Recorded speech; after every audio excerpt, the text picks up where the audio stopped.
This man has an incredible talent. He started drawing an optical illusion on a road, tried to fool a flock of sheep. As you can see, he started by tracing lines on the ground and then tried to create a false perspective. After several hours of work, you can see a lead-like figure starting to appear. Once the drawing was finished, even from our point of view, it worked really well, and at that moment, look, flock of sheep arrives and we'll see how they'll behave. They move slowly with their shepherd, and listen carefully, they move slowly and don't understand. And look, they try to pass on the sides and they eventually all end up going to the right. It works perfectly, magnificent. But sometimes it feels like it's almost creating itself, if you know what I mean. Yeah, like I'm discovering it. Genuine inspiration, right? You create the world of the dream. We bring the subject into that dream, and they fill it with their subconscious. How could I ever acquire enough detail to make them think that it's reality? The subconscious is motivated by emotion, right?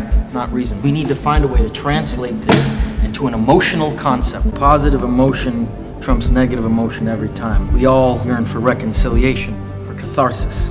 Inception's not about being specific. When we get inside his mind, we're gonna have to work with what we find. So once we've made the plant, how do we get out? And I'm hoping you have something more elegant in mind than shooting me in the head. What happened to your mercy? I'm a count, not a saint.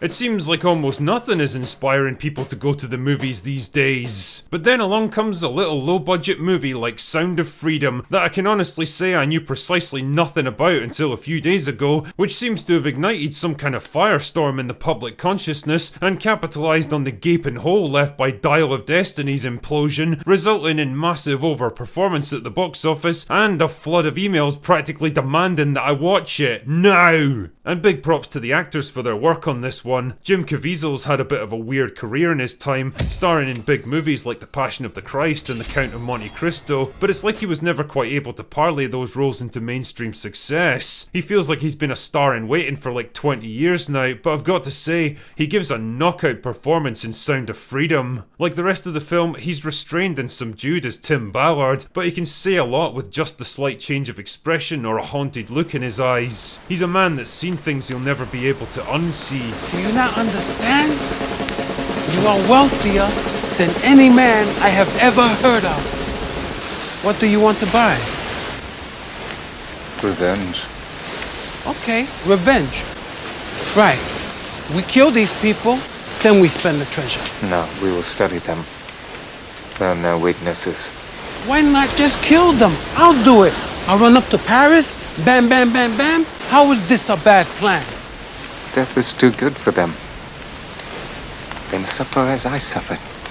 They must see their world, all they hold dear, ripped from them as it was ripped from me. You would need a better name than Tatara if you are to accomplish that.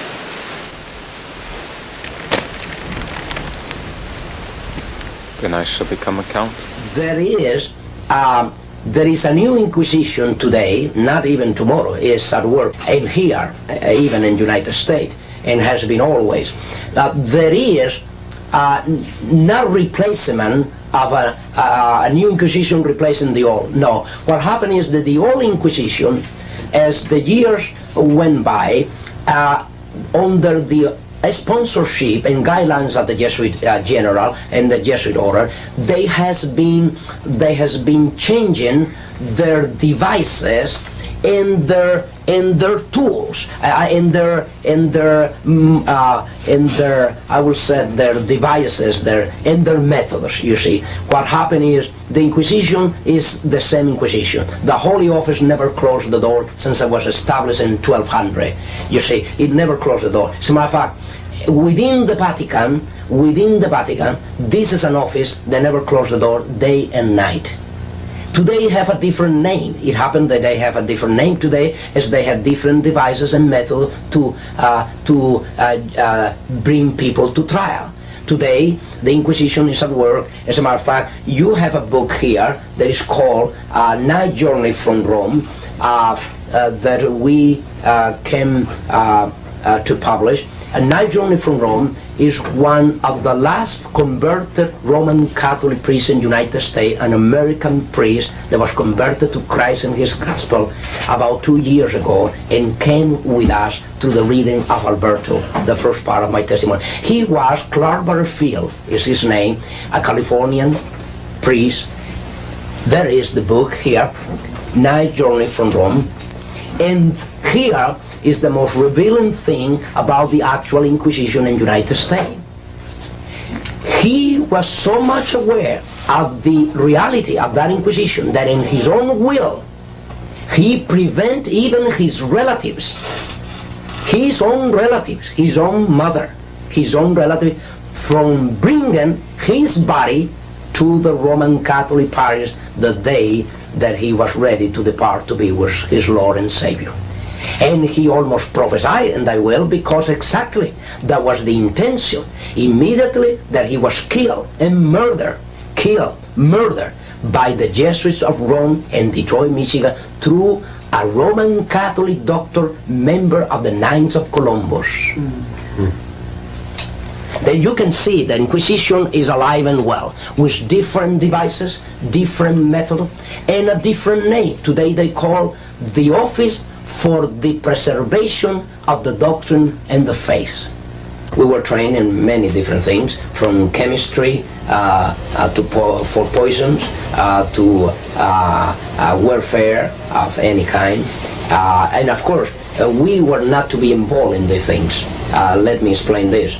Jesuits, under the stream of an induction, they were not directly to be involved. They only were the elements, the intellectual element that will prepare this. The case of Abraham Lincoln.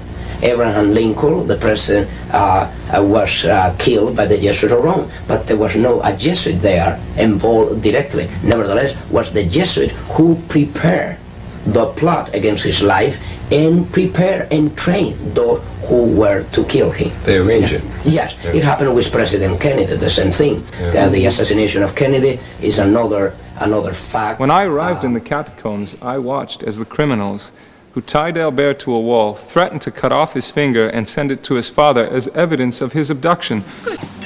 The boy's reply to all this was, "Do your worst."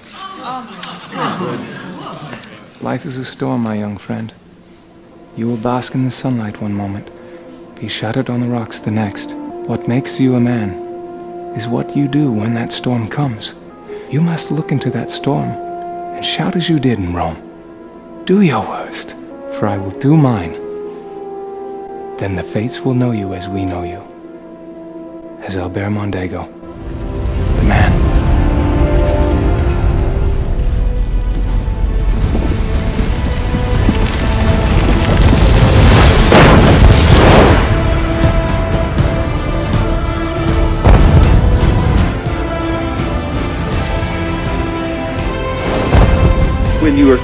When you are examining the trail of a clandestine warrior, a guy who is trained to cover his tracks, you have to make some educated guesses, because they're not going to come right out and say, "Yes, we did this."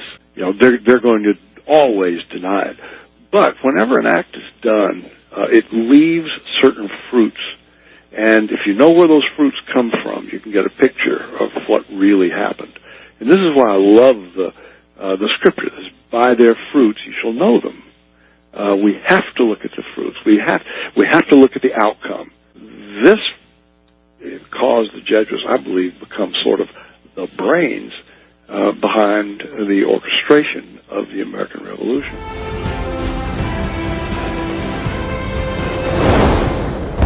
How do you find someone who has spent a lifetime covering his tracks? You start with the urban legends that have sprung up in his wake. All of the friends of a friend who claimed to have seen him. For some, he was a guardian angel. For others, a cipher, a ghost who never quite fit in. As you work your way back in time, the stories begin to form a pattern. Looking for Pete Ross. Do you know him? I want to know about Ross. What was the deal you made with him? Deal? Lieutenant, don't try to evade the responsibility. In your parlance, you blew it. You knew the significance of his testimony, yet you failed to take adequate measures to protect him. You believe what you want. You work your side of the street, and I'll work mine. Lieutenant, I shall personally officiate at your public crucifixion if Ross doesn't recover during the course of the hearing, so I can at least present his deposition. And I assure you I shall not suffer the consequence of your incompetence. And even if there wasn't any, I'm rather certain I can prove negligence on your part. And maybe another attempt on his life. I'll be back in the morning with my people. Look, it may take a while. You want to wait? There's a bench over there. I'll be back.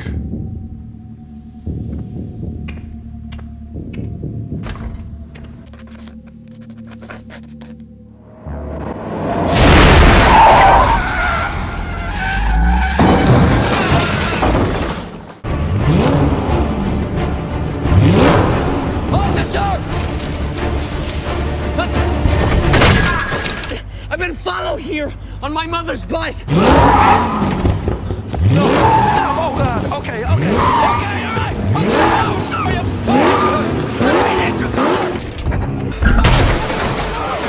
Are you username LadiesMan217? Are you username LadiesMan217? Yeah. Where are the bosses? Pope Clement XIV, who, although a member of the Franciscan order, had received his early training in a school administered and staffed by the Society of Jesus.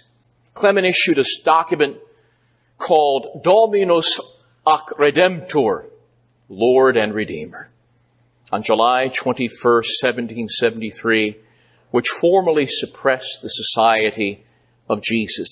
At the time, during the earliest rumblings of colonial descent from England, began in 1758. In 1758, the Jesuits got a new superior general who was a very skilled diplomat, an aristocrat from Tuscany, and his name was Lorenzo Ricci, the R-I-C-C-I. The British called him Lawrence Ritchie, R-I-C-H-E-Y. And Lawrence Ritchie started making some very subtle changes, and in two ways. First, he began a promotion for discrediting the Jesuits. When he was elected superior general, and by the way, the superior general of the Jesuits is an absolute ruler, and the Jesuit constitutions give him an actual greater power than the Pope, and the Jesuits are instructed in the constitutions to consider their superior general as the person Jesus Christ. And so that's why they call him the Black Pope. He's a Black Pope because he's not seen. The White Pope is the one that everybody knows the name of. The Black Pope is a guy that rules from the background and directs the church in a hostile world, because the Jesuits really performed very well in what they call hostile missions. And it was Lawrence Ritchie who caused what I call blown cover as cover, the abolition of the Society of Jesus. A lot of enemies of the Jesuits talk about how the Jesuits have been run out of so many countries. Well, yes, they were run out of France. Yes, they were run out of Portugal. Yes, Spain. Yes, Austria. Yes, Germany. They were run out of these countries in order, I believe, to make the Jesuits more invisible. Remember, at the time that the Jesuits were growing in disfavor with the Catholic Church, the Protestants in America were growing more and more dissatisfied with their British monarch. And so they began to sympathize with these poor, bedraggled Jesuits who were enemies of the Catholic Church, on the theory that the enemy of my enemy is my friend. And one of the staunch supporters of the American Revolution was John Carroll. John was a Jesuit. He was trained at St. Omer's. His cousin, Charles Carroll, was the richest American, according to John Adams. And Charles was also trained as a Jesuit in St. Omer's, and went on to the Inner Temple in London, became a lawyer, and all of the carols. John's brother Daniel was a sign of the Declaration of Independence. The suffering was indescribable. Some found refuge as teachers in Russia, supported by Catherine the Great, a Russian Orthodox. All the mission work of almost 250 years was wiped out overnight. Clement XIV's action against the society left a significant blot upon the papacy, so much so that no pope since has ever taken the name Clement. Clement XIV would die within 1 year of the act of suppression. During the last 5 months of his life, Clement had excruciating pains in his bowels, yet the doctors could provide no relief. It is recorded that when his dead body turned black as coal immediately upon his death, and that it quickly putrefied. The suppression, 41 years of suppression, were a dark time in the history of the society. But the vision of St. Ignatius and his companions could not be forever dimmed. After 4 decades, this travesty of justice was finally corrected with the reestablishment of the Jesuits by Pope Pius VII in the early 19th century. As of, the last year and a half, we have people like Shia LaBeouf who've converted very publicly to Catholicism. And, this isn't an isolated incident or anything. Rather, it caps off just the latest in a very, very long series of public conversions to Catholicism, especially by public intellectuals. Do it! Just do it! Don't let your dreams be dreams. Life has killed the dream I dream.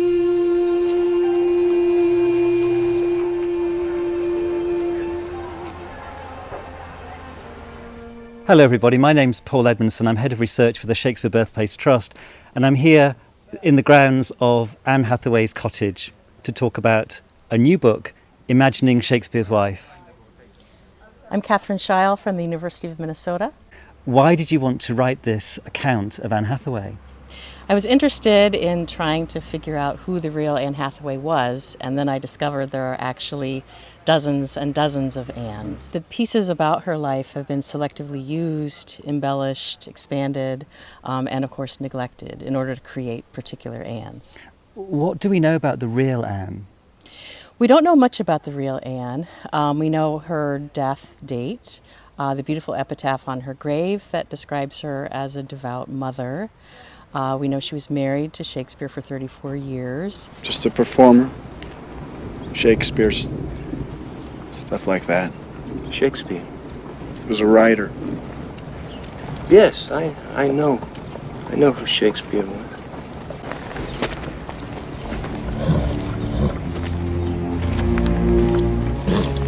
You're also a fighter. I can see it in your eyes. You are a dangerous man. William Shakespeare is trending on the internet for his death. Not the playwright, he's been long dead, but the first man in the world to be vaccinated, who incidentally shares the very famous name. William Shakespeare, the first man to get publicly vaccinated for COVID-19, has died. However, it is not due to the vaccination or COVID-19 at all, as some are falsely representing. Shakespeare died of an unrelated illness last Thursday, the BBC reported. He was 81 years old.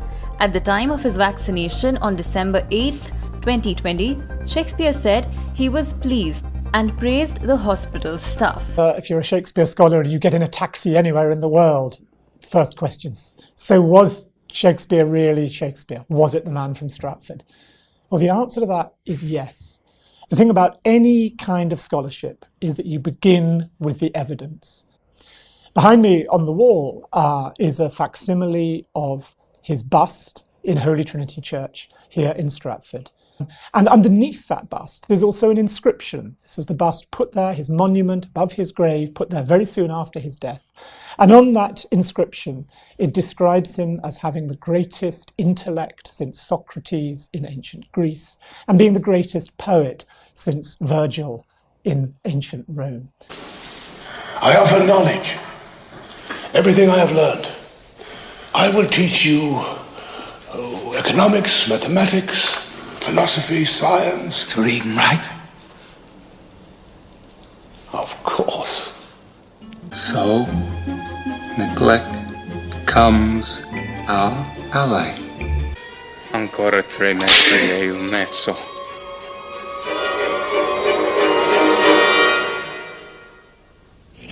No enterprise is more likely to succeed than one concealed from the enemy until it is ripe for execution.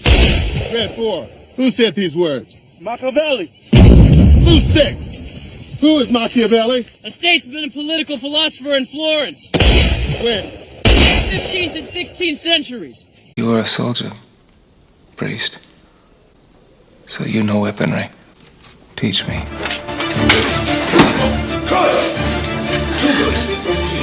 Newton's third law. There is a reaction to every action in physics and in man. Time to study.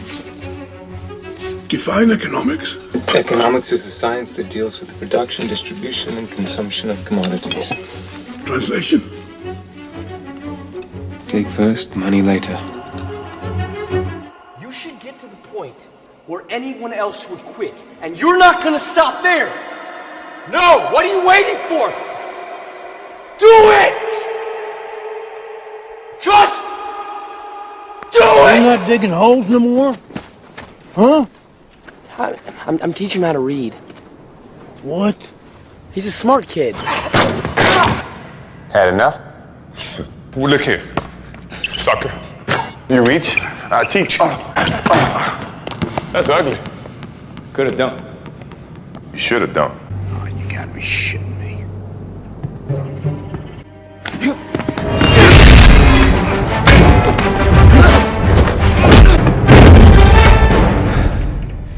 I can do this all day. Yeah, I know. Can you imagine it? I can.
Okay, look, the city is flying.